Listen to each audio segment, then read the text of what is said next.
Hello, I'm Kayla, a 36-year-old woman. These past few months have been pretty draining, and so far I'm learning to do a lot of things all over again. I got into this situation thanks to my husband Tom, but I was miraculously saved a lot more pain thanks to someone who was a good person and actively looked out for me. But first, let me introduce you to the people in this story. The first person I want to introduce you to is my sister Maya. Now, Maya is 6 years younger than me, and she's a very pretty woman. Growing up, we struggled a lot to get along, mostly because I was your classic nerd and she was a popular diva. She always made it a point to pick on me and for some reason seemed jealous of me at all times. My mom tried her best to alleviate all the tensions between us, but that didn't really work.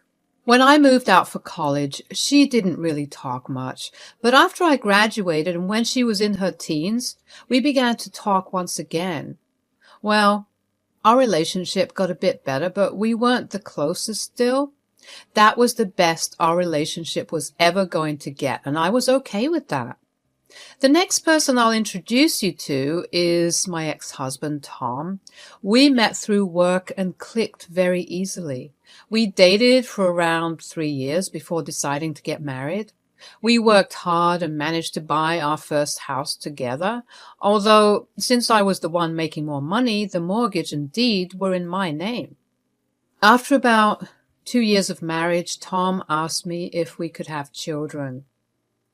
Honey, I was wondering about something and I need you to think about this with an open mind. All right, what is it? I've been thinking that we've been together for a while now and maybe we could start a little family of our own. Tom, you know how I feel about that. I know, but we have the money for it and it would be really cute for us to have a couple of mini-me's running around, don't you think? Yeah, but they're a lot of work and responsibility. We're the most hardworking and responsible people we know. Come on. Give me some time to think over it, okay? I promise I'll do everything to help take care of them. Just remember that, okay? Even though I wasn't keen on having kids, I gave in because Tom kept bringing it up for a year. We had a son first, and then 3 years later we had our daughter. Initially, Tom was very helpful, but that quickly changed. Suddenly, I was responsible for taking care of everything at home, including the kids. After our first child, Tom insisted that I stop working because he had gotten the promotion which allowed him to earn more than me.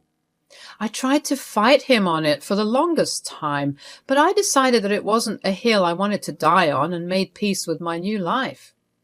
Considering I would get pretty bored doing not much at home, I took to a new hobby, hosting dinners. I would invite my mom and sister a lot because they lived closer and my mother-in-law, Megan, whenever she was in town. Eventually, I began to feel comfortable in my new life. I got to spend a lot of time with my family, and that made me happy. Tom and I were doing okay. I had been going through some trauma after giving birth to our second child, where I almost died, so that did have some effect on our relationship. I didn't think anything else was wrong, but oh, how wrong I was. I was cleaning the house and my room to be more clear when I happened to come across a pair of panties that I knew were not mine. I felt my heart drop as I stared at the underwear. The only question running through my mind at that point was I not enough for him?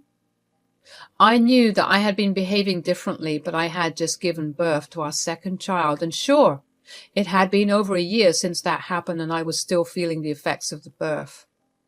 I had been going to therapy for a while and I was making slow progress, but I didn't think it was enough progress because Tom was cheating on me. Once the shock wore off, all I felt was anger and betrayal. I needed to know who my husband was cheating on me with and why. I decided to first send Tom a picture of the underwear I found and asked him whose they were. Then I went through his laptop. I logged into his various social media accounts and went through his chats, At first, I didn't see any unknown women in the chats. That only made me more confused. I went through his messages as well and came up with nothing. In my desperation, I decided to go through every chat. At that time, I did think it was stupid of me to do that because everyone in his contacts was someone I knew. I didn't think that anyone in my life was actually capable of hurting me that much. That's when I realized that in every place that I looked, I saw my sister's contact ID first. That hadn't rung any alarm bells in my head at first because, come on, why would my sister's and my husband's talk raise any alarms? I decided to go through their chats, and that's when I felt the bile rise in my throat. The chats were full of pictures and videos of them in bed, of messages telling each other how much they loved each other and plans for Tom to leave me. I couldn't believe that my own sister would have been a part of something so horrible. We never had the best relationship growing up, but to do this was a whole new level of betrayal. The first thing I did was actually throw up because I was just so incredibly disgusted by both of them. The second thing I did was call Tom, but he didn't pick up. I called him a few times, but he didn't answer, so I called my sister Maya. Hey, what's up? Don't hey, what's up me. Geez, what's got your panties in a twist? I don't know about mine, but I do know that I'm staring at a pair of yours in my bedroom right now. Oh? Have you been sleeping with Tom? Oh, yeah, for a while now. Why? Kay, come on, all of us know that you've gotten a bit boring. So you chose to sleep with my husband? Did the fact that I'm your sister not even stop you? Look in my eyes. I was doing you a favor. I was getting Tom off your back so you could focus on taking care of your kids. Are you okay in the head? That's the dumbest crap I've ever heard. Look, we didn't mean for it to spiral this far, okay? I only did it because he kept making advances at me and then... He's a lovely guy, Kay. Yes, but he was my husband. Why would you actively take part in destroying our family? I just want what's best for Tom, okay? If I'm the best for him, then so be it. You are a disgusting human being. I cut the call after that. I couldn't believe her audacity. I just laid in bed and cried for a long time. I didn't think my life would have ever come to that point. At some point, my youngest child woke up and began crying for food, so I busied myself with taking care of her. I felt like a shell of a human being as I carried on with the rest of my day. I couldn't let my kids know that something was severely wrong. That was not something for them to worry about. I picked up my oldest from school and made dinner for the three of us. The kids kept asking where their dad was, and I had no answer to give them. I lied and told them that he was working late. At some point, though, my anger morphed into concern. It was nearing 11 at night, and Tom hadn't gotten back home yet. I tried calling him multiple times again and got no response. I tried calling my sister to see if he was at least there with her, but he didn't pick up either. I had been so tired and drained from everything that day that I ended up just heading to bed. I desperately hoped that when I woke up, everything that happened that day would have been a bad dream. If that day was a bad dream, it only got worse the next morning. When I woke up, I immediately felt like something about the room was off. I looked around and realized that there was not a thing that belonged to Tom in the room. I hurriedly looked through the cupboards and drawers, and all his clothes and knickknacks were gone. I scoured the house, and almost all his things, except like really non-consequential or important things, were gone. I couldn't believe it. Like a coward, Tom had just left me, instead of even trying to communicate with me. He must have come back home very, very late at night while I was asleep and silently packed all his things up. I didn't know what to do or feel. All I knew was that my kids needed to be taken care of first, and then I'd deal with everything else. I woke up bathed and fed my kids before dropping the oldest at school and then going to my mom's place with the youngest. My mom could tell something was up with me because I was being vacant. All that was going through my head was how I was going to possibly raise 2 kids on my own. Whenever I snapped back to reality, I realized that I also had to be the one who broke the news to my mother about my sister and husband. Eventually, my mom couldn't hold herself back anymore and asked me what was wrong. Okay, I've put up with your weird silence for long enough. What's wrong? I don't know how to tell you this. Why don't you try and start from the beginning? Well, I found out that Tom has been cheating on me for a while now. What? What do you mean? Yeah, I found a pair of underwear that wasn't mine and I texted him asking him whose it was. Well, he decided not to respond and instead just left me. Left you? What do you mean? I woke up this morning and all his stuff was gone. Gone? What do you mean by gone? You didn't stop him? I didn't even know when he came back home. I fell asleep at around 12 a.m. and when I woke up, the house didn't have anything of his in it. Oh my God, oh my poor girl, I'm so sorry this happened to you.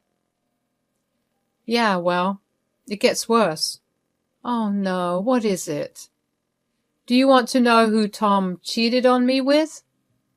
You mean you know who he cheated on you with? Oh yeah, I went snooping through his things to find out. I would never have accepted that behavior under usual circumstances, but this one's different. So who is it? Maya. Excuse me? What? Are you serious? Yep. My husband has been cheating on me with my own sister. I called her to ask her about it and she seemed nonchalant about it. She just told me that they were in love with each other and she wanted what was best for him. She believed she was the best for him, so she was going to keep being with him. What in the world are you saying? Oh my God. What has Maya done? I don't even know how I'm going to survive. I have 2 kids to raise and I have to find a job too. Look, why don't you just get some rest while I process what you just told me? I'll be here to help you out, okay? Yeah, okay. Thanks, Mom. I had been numbed by everything that had happened, so it was relatively easier to tell my mom about everything. I ended up going to sleep while my mom took care of my youngest. When I woke up, I heard my baby crying and my mom yelling. I hurried out of the room to comfort my child and saw my mother on the phone. She looked mad. She hung up the phone a couple of seconds later and looked surprised to see me standing there. She apologized for the noise and didn't elaborate any further, but I knew that she had been giving Maya a piece of her mind. Over the next few days, Mom came to stay with us because it was easier to have one person move in than 3. Maya kept trying to contact her mom, but she asked me to block Maya. It was really nice to have someone validate my emotions when all I felt was alone. I found out through a couple of mutual friends that Tom and Maya had gotten married. They reached out to me, concerned and confused. I had to humiliatingly explain things to them, but they were all thankfully comforting. All of them blocked both Tom and Maya and refused to associate with them. But from what I found out, both of them got married the day after Tom abandoned the kids and me. That stung like crazy to find out. But I mean, I shouldn't have not expected that from the both of them. When I told my mom about it, she was even more furious. If there's one thing you should know about my mom, it's that she's a very mild-tempered woman, and it generally takes a lot to get her angry, so it was really surprising to see her get so furious and upset with my sister. It was also great to have my mom's support financially. She was in no way obligated to help me out, but she really did do her best for the 3 of us. She helped me get a couple of job interviews too, because I really wanted to contribute to the family since Tom wasn't there to stop me anymore. Taking care of the kids was easy, but when they asked questions about Tom, I had to fight to not break down. Still, we made it through. A week had passed when I received a letter. The letter was sent from Tom, and I wanted nothing to do with it. I thought that the letter was some type of apology, so I didn't want to read it. I was done with him, and a week was way too long to try and make amends, aside from the fact that he literally displayed the biggest act of cowardice I have ever seen by quietly running away from his family. So I did the next best thing I could think of. I burned the letter. However, after I burned the letter, I couldn't help but be curious about what was in it. Sometimes I would find myself wishing that I had at least read it before burning it, but then I'd come to my senses and remember that nothing he'd said would have changed my view of him and his actions, so I'd let it be. The next day, my mom and I had made plans to take the kids to the fair. We had a great time, and it was fun to be in a lively atmosphere after the bleak reality I had been living. I finally got to enjoy myself, and I laughed for the first time in what felt like a long time. My mom and I de-stressed that night over a bottle of wine where I told her about the letter. So last night something came in the mail for me. Oh? What was it? It was a letter from Tom. What? What did it say? I don't know. What do you mean? You opened it, right? No, I didn't want to deal with anything he had to say, so I burned the letter. You burned the letter? Kayla, what if they were official divorce papers? The envelope didn't look legal whatsoever. I know it wasn't that. Well, all right. If you say so, what do you think was in it? I don't know, maybe a half-hearted apology or even a request to return his last remaining things? I wouldn't put it past him to do that. But how are you feeling about this whole thing now? Well, today was definitely a good day. It's hard, especially when the kids keep asking me where their dad is. I mean, what do I even say? I guess it gets better as the days go by, but only marginally better. As long as it's getting better. I'm always going to be here for you, and just so you know, I'm working on disowning your sister. Everything I have will go to you and the kids. Oh, Mom, that means a lot to me. But are you sure you want to do that? Maya is still your daughter. I know you girls have had your differences growing up, but to do this when both of you are well into adulthood and be so unapologetic about it is unforgivable. I raised the both of you better than this, and Maya clearly did not care for it, so she's no longer my daughter. Obviously, I would have been upset if Mom's mind changed so easily when I asked her if I was sure.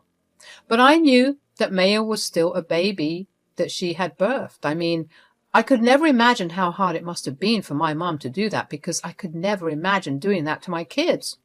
It only made me even more grateful to have someone so supportive of me with me. Another 3 days go by, and I get a knock on the door. That was strange, because I had not been expecting any guests, and aside from my mother, who was at work, there was no one who ever came over. I cautiously opened the door and saw 2 gentlemen standing in black suits. I only opened the door slightly, and I asked them who they were. They informed me that they were lawyers and had come over to deliver something to me. They handed me a note first and then a check. It was written out to me, and it was a whopping $750,000.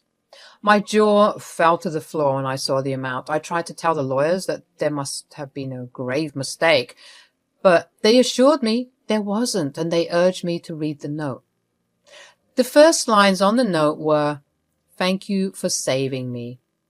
As the note carried on, I realized that this money was from my mother-in-law, Megan.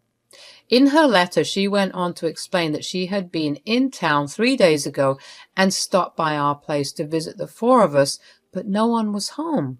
She called Tom, and he tried to make a big show about entering the house, but his keys wouldn't work. I had the locks changed immediately after he had left. The letter continued with Megan explaining that she had felt something was off because Tom had been behaving weirdly, so she forced him to tell her what was wrong. He had admitted everything, and she was disgusted by his behavior. She explained that she felt bad for putting me through something so horrible, but she wanted to let me know that all her inheritance